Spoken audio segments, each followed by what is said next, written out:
तुम्हाला दीर्घायुषी व्हायचंय का? मग तुम्ही म्हणाल कोणाला नाही व्हायचं? सगळ्यांनाच भरपूर आयुष्य हवंय, मोठं आयुष्य हवंय, त्याचबरोबर ते आनंदी हवंय आणि ते निरोगीही हवंय. मग तुम्ही गुगलवर सर्च करा, यूट्यूबवर सर्च करा किंवा कोणालाही विचारा. जर तुम्हाला भरपूर जगायचं असेल, निरोगी राहायचं असेल, या आयुष्याचा पुरेपूर आनंद घ्यायचा असेल, तर त्यासाठी आपण एक नंबर असं जे म्हणतो, सगळ्यात युजफुल असं जर कोणतं पुस्तक असेल तर ते आहे इकिगाई. आता आपल्याला या शब्दाचा अर्थ कळत नाही किंवा हा शब्द आपल्याला थोडासा वेगळा वाटतो, कारण हा शब्द जो आहे तो जॅपनीज आहे. आणि या पुस्तकात सुद्धा जॅपनीज लोकांचं सिक्रेट सांगितलं आहे, रहस्य सांगितलं आहे की का ते भरपूर जगतात आणि आनंदी जगतात. आज आपण या व्हिडिओमध्ये याच पुस्तकातून याच गोष्टी जाणून घेण्याचा प्रयत्न करूयात.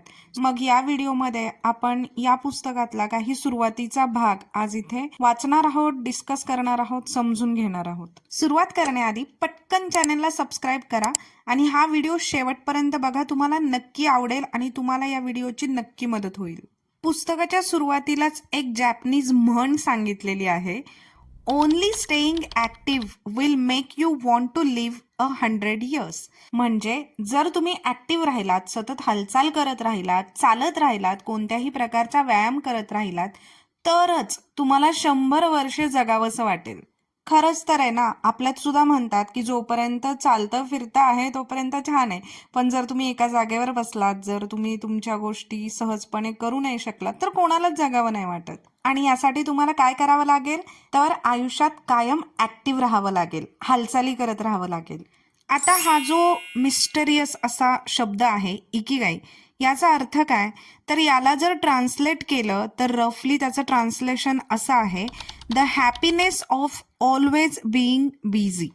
म्हणजे तुम्ही कायम काही ना काहीतरी करत राहता आणि कशात ना कशात जेव्हा गुंतलेले राहता, व्यस्त राहता, त्यातून जो आनंद मिळतो ते म्हणजे इकिगाई. मग आता या सगळ्याचा शोध कसा लागला, तर जपानमध्ये ओकिनावा नावाचे एक ठिकाण आहे, जिथे बरेचसे लोक जे आहेत ते 100 वर्षांपेक्षा जास्त जगतात. आणि तिथं 100 वर्षांपेक्षा जास्त जगणाऱ्यांचं जे प्रमाण आहे ते इतर जगाच्या तुलनेत खूप जास्त आहे. त्यामुळं खूप जणांनी हे शोधण्याचा प्रयत्न केला, खूप जणांनी रिसर्च केला की असं का, तेच लोक जास्त का जगतात, असं काय त्या लोकांच्याकडे जे बाकीच्यांच्याकडे नाही. या पुस्तकात सांगितलेलं आहे की जो अभ्यास केला गेला त्याच्यावरून हे लोक जास्त का जगतात याची काही कारणं अशी आहेत. पहिली महत्वाची गोष्ट म्हणजे त्यांचा आहार, त्यांचं जे खाणं आहे, त्यांचं जे डाएट आहे ते हेल्दी आहे.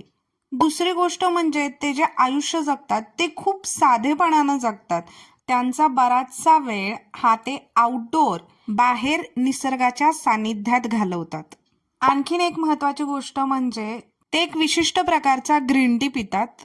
आणि या सगळ्याबरोबरच अर्थातच तिथलं जे वातावरण आहे, तिथं जे टेम्परेचर वगैरे असतं, ही गोष्ट त्यांच्या दीर्घायुष्य असण्यामध्ये खूप महत्वाचं काम करते. आता हे सगळं तर झालं वरवरचं, पण आणखीन खोलवर जाऊन आणखीन व्यवस्थित जाणून घेण्यासाठी ऑथर आणि त्यांची टीम ऍक्च्युली कॅमेरा वगैरे घेऊन या ठिकाणी गेले, त्या लोकांचे इंटरव्ह्यूज वगैरे घेतले आणि त्यांचं दीर्घायुषी असण्याचं रहस्य जाणून घेण्याचा प्रयत्न केला.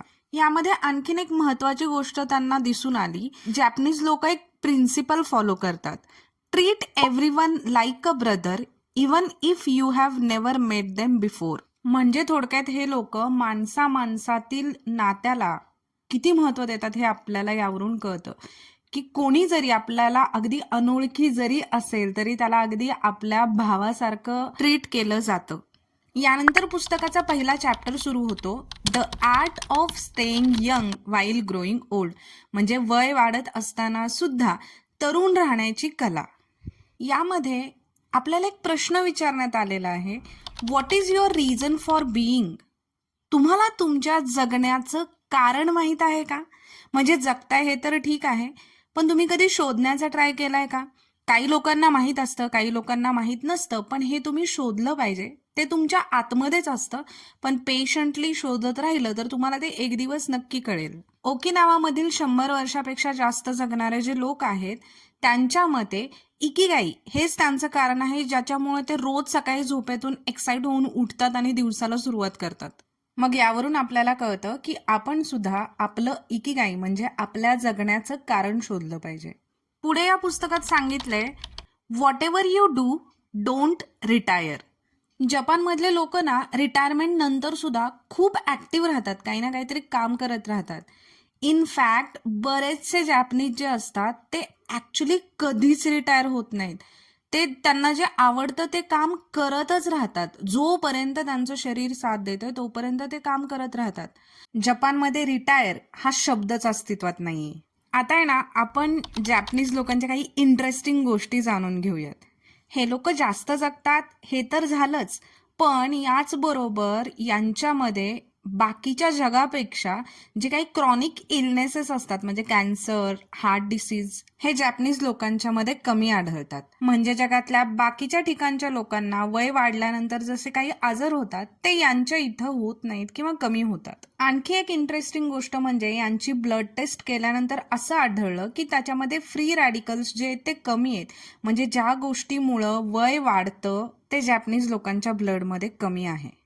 आणखी एक महत्वाची गोष्ट म्हणजे स्त्रियांना मेनोपॉजच्या दरम्यान जो त्रास होतो ते सिम्पटम्स जॅपनीज स्त्रियांच्या मध्ये मात्र कमी दिसून येतात. मग सायंटिस्टच्या मते लॉन्जिव्हिटी म्हणजे जास्त जगण्यासाठी कोणत्या गोष्टी महत्वाच्या आहेत, तर डाएट, तुमचा आहार, एक्सरसाइज, तुमचा व्यायाम, इकिगाय माहीत करून घेणं म्हणजे तुमच्या जगण्याचं कारण माहीत करून घेणं, आणि एकमेकांच्यात माणसांच्यात छान घट्ट नातं असणं, छान बॉन्ड असणं.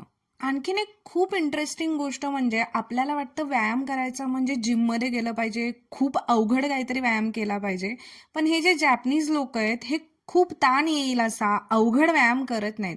पण ते काय करतात तर ते रोज हालचाल करतात. म्हणजे एखाद्या गोष्टीला गाडी वापरण्यापेक्षा चालत जातात किंवा ते त्यांच्या बागेत काम करतात, ज्याच्यामुळे त्यांची हालचाल होत राहते. मग यातून आपणही हे लक्षात ठेवलं पाहिजे की खूप अवघडच काहीतरी केल्यावर व्यायाम होतोय असं नाही, तर साध्या लो इंटेन्सिटी गोष्टींनी सुद्धा तुम्हाला फायदा होतो.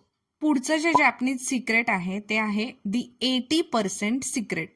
म्हणजे आपण जसं जेवणाच्या आधी वदनी कवळ घेता म्हणतो तसं जॅपनीज लोक हारा हाची बू असं म्हणतात. याचा अर्थ असा की तुमचं जे पोट आहे ते 80% भरा. म्हणजे जी तुमची काही भूक असेल किंवा तुमचं जे पोट आहे ते 80% भरलं की खाणं थांबवा, त्याच्यापेक्षा जास्त खाऊ नका, कारण त्यानं डायजेस्टिव्ह सिस्टीमवर पण लोड येतो आणि तुमच्या शरीरालाही त्रास होतो. मग आता आपलं पोट 80% भरलंय हे कसं करणार, तर जेवताना जेव्हा तुम्हाला पहिल्यांदा असं वाटायला लागतं की माझं पोट भरलंय त्यावेळी थांबा. त्याच्यानंतर परत एक्स्ट्रा स्वीट डिश किंवा आईस्क्रीम असं काही खाऊ नका. जपानी लोकांची जेवण वाढण्याची पद्धत पण खूप इंटरेस्टिंग आहे. ते जेवण वाढताना 4-5 छोट्या छोट्या प्लेटमध्ये वाढून घेतात. याच्यामुळं होतं काय, जेव्हा आपण खातो तेव्हा आपल्याला असं वाटतं की आपण भरपूर खातोय, कारण 4-5 प्लेटमधून खातोय तर भरपूर खातोय, पण ऍक्च्युली आपण आपल्या भुकेपेक्षा कमी खातो. याच्यामुळे जपानमधल्या लोकांचं वजन जे असतं ते नेहमी कमी राहतं किंवा आवाक्यात राहतं, ते वाढत नाही आणि ते बारीक राहतात. ओकिनावामधल्या लोकांच्या जेवणात टोफू, रताळे, मासे आणि भाज्या या भरपूर प्रमाणात असतात. आपल्याला हे कळलं की इकिगायमुळे आपल्याला समाधान मिळतं, आनंद मिळतो आणि आपल्या आयुष्याचा अर्थ कळतो. सो या पुस्तकाचा हेतूच हा आहे की तुम्हाला तुमचं इकिगाय शोधण्यास मदत करणं आणि जॅपनीज जी फिलॉसॉफी आहे त्याच्याबद्दल माहिती देणं, ज्याच्यामुळे तुम्ही तुमचं शरीर, मन जे आहे ते निरोगी ठेवू शकाल. आज आपण इकिगाई या पुस्तकाचा पहिला चॅप्टर वाचला आणि समजून घेतला. मी आशा करते की हे तुम्हाला आवडलं असेल आणि याची तुम्हाला मदत होईल. प्लीज हा व्हिडिओ लाईक आणि शेअर करा, चॅनेलला सबस्क्राईब करा, म्हणजे मी पुढचा व्हिडिओ लवकरच तुमच्यासाठी घेऊन येईल. पुढच्या व्हिडिओमध्ये आपण या पुस्तकाचा पुढचा चॅप्टर वाचूयात. चला मग लवकरच भेटूयात पुढच्या व्हिडिओमध्ये. तोपर्यंत टाटा, बाय बाय, काळजी घ्या.